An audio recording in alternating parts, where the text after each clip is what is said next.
ನಮಸ್ಕಾರ ವೀಕ್ಷಕರೇ, ಇವತ್ತಿನ ವಿಡಿಯೋದಲ್ಲಿ ನೋಡೋಣ ಪ್ರತಿಯೊಬ್ಬರು 60 ವರ್ಷಕ್ಕಿಂತ ಮುಂಚೆ ಮಾಡಬೇಕಾದ 18 ಕೆಲಸಗಳು. ನಾವು ಈ ಕೆಲಸಗಳನ್ನು ಮಾಡುವುದರಿಂದ ವೃದ್ಧಾಪ್ಯವು ಬಹಳ ಸುಂದರವಾಗಿರುತ್ತದೆ. 1. ನಿಮ್ಮನ್ನು ವೃದ್ಧಾಪ್ಯದಲ್ಲಿ ರಕ್ಷಿಸುವುದು ನೀವು ಸಂಪಾದನೆ ಮಾಡಿ ಉಳಿಸಿದ ಹಣ ಮಾತ್ರ. ಈಗಿನ ಕಾಲದಲ್ಲಿ ತಂದೆ ತಾಯಿಯರನ್ನು ಕೊನೆಗಾಲದಲ್ಲಿ ನಿರ್ಲಕ್ಷ್ಯ ಮಾಡುತ್ತಾ ಸರಿಯಾಗಿ ನೋಡಿಕೊಳ್ಳುವುದಿಲ್ಲ. ಯಾವ ಸಮಯದಲ್ಲಿ ಯಾರು ಹೇಗೆ ಬದಲಾಗುತ್ತಾರೆ ಎಂದು ಹೇಳಲು ಸಾಧ್ಯವಿಲ್ಲ. 2.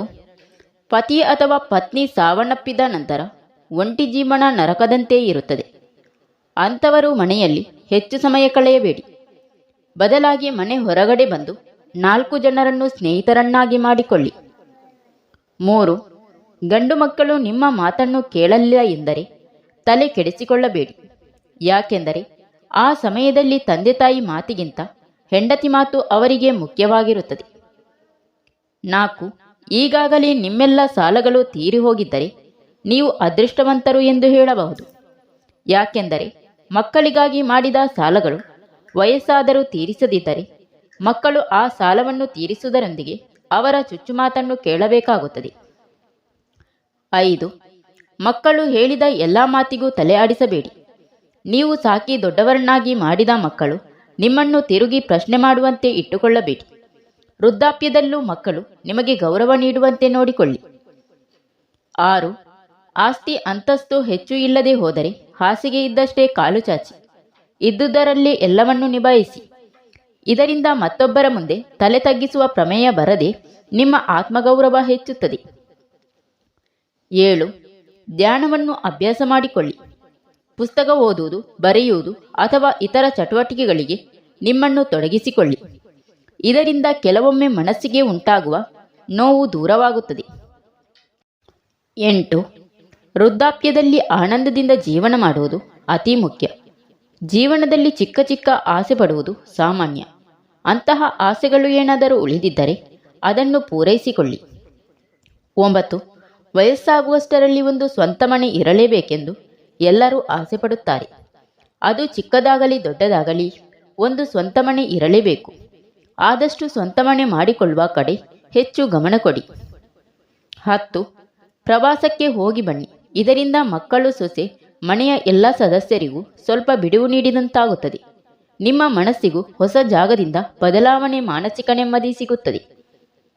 11. ಮಲಗುವಾಗ ಎಲ್ಲ ಯೋಚನೆಗಳನ್ನು ದೂರಗಿಡಿ. ಬೇಗನೆ ಮಲಗಿ ಬೇಗನೆ ಏಳುವ ಅಭ್ಯಾಸ ಮಾಡಿ. 12. ವೃದ್ಧಾಪ್ಯದಲ್ಲಿ ಹಣ ಉಳಿತಾಯ ಮಾಡಬೇಕು. ಎಲ್ಲದಕ್ಕೂ ಮಕ್ಕಳ ಮುಂದೆ ಕೈ ಚಾಚುವಂತಿರಬಾರದು. ಆಸ್ತಿ, ಬಂಗಾರ, ಬೆಳ್ಳಿ, ಕೊಂಚ ಹಣವನ್ನು ಆಪತ್ಕಾಲಕ್ಕೆ ಇಟ್ಟುಕೊಂಡಿರಬೇಕು. 13. ನಿಮ್ಮ ಆಹಾರ ಸೇವನೆಯಲ್ಲಿ ಶಿಸ್ತು ಕಾಪಾಡಿಕೊಳ್ಳಿ. ಸಿಹಿ, ಕೊಬ್ಬು, ಕರಿದ ಪದಾರ್ಥಗಳನ್ನು ಹೆಚ್ಚು ಸೇವಿಸಬೇಡಿ. ಕೊಲೆಸ್ಟ್ರಾಲ್ ಹೆಚ್ಚಾದರೆ ಆರೋಗ್ಯದ ಸಮಸ್ಯೆ ಹೆಚ್ಚುತ್ತದೆ, ತೂಕ ಹೆಚ್ಚಾಗುತ್ತದೆ. 14. ಬೀಡಿ, ಸಿಗರೇಟು, ಕುಡಿತದ ಕೆಟ್ಟ ಅಭ್ಯಾಸಗಳು ಇದ್ದರೆ ಈಗಿನಿಂದಲೇ ಬಿಟ್ಟುಬಿಡಿ. ಈ ಎಲ್ಲ ಕೆಟ್ಟ ಅಭ್ಯಾಸಗಳಿಂದ ದೇಹದಲ್ಲಿ ರೋಗನಿರೋಧಕ ಶಕ್ತಿ ಕಡಿಮೆಯಾಗುತ್ತದೆ. 15. ಪ್ರತಿನಿತ್ಯ 2-3 ಲೀಟರ್ಗಳಷ್ಟು ನೀರು ಸೇವಿಸಬೇಕು. ನೀರು ಹೆಚ್ಚು ಸೇವಿಸುವುದರಿಂದ ಮಲಬದ್ಧತೆ ದೂರವಾಗಿ ಮೂತ್ರಕೋಶದಲ್ಲಿ ಕಲ್ಲಾಗುವುದನ್ನು ಇದು ತಡೆಯುತ್ತದೆ. 16. ನಿತ್ಯ ಜೀವನದಲ್ಲಿ ದೇವರ ಪೂಜೆ, ಭಜನೆ, ಪ್ರಾರ್ಥನೆಗಳನ್ನು ಹೆಚ್ಚು ಮಾಡಿ. 17. ಪಿಂಚಣಿ ಹಣ, PF ಹಣ ಬಂದಾಗ ಅದರಿಂದ ಬಡ್ಡಿ ಬರುವ ಹಾಗೆ ಏನಾದರೂ ದಾರಿ ಮಾಡಿಕೊಳ್ಳಿ. ಅದರಿಂದ ಕನ್ನಡಕಕ್ಕೆ ಹಣ, ಹಲ್ಲು ಕಟ್ಟಿಸಿಕೊಳ್ಳಲು ಹಣ, ಏನಾದರೂ ತಿನ್ನಲು ಆಸೆಯಾದಾಗ ಹಣ ಬೇಕಾಗುತ್ತದೆ. 18. ಮಕ್ಕಳ ಮುಂದೆ ಯಾವಾಗಲೂ ನಮ್ಮ ಆರೋಗ್ಯ ಸರಿಯಿಲ್ಲ ಎಂದು ಹೆಚ್ಚು ಬಾರಿ ಹೇಳಬೇಡಿ. ನಿಮಗೆ ತೀರಾ ಹತ್ತಿರವಾಗುವ ಸ್ನೇಹಿತರ ಬಳಿ ಮನಬಿಚ್ಚಿ ಎಲ್ಲ ವಿಚಾರಗಳನ್ನು ಹಂಚಿಕೊಳ್ಳಿ.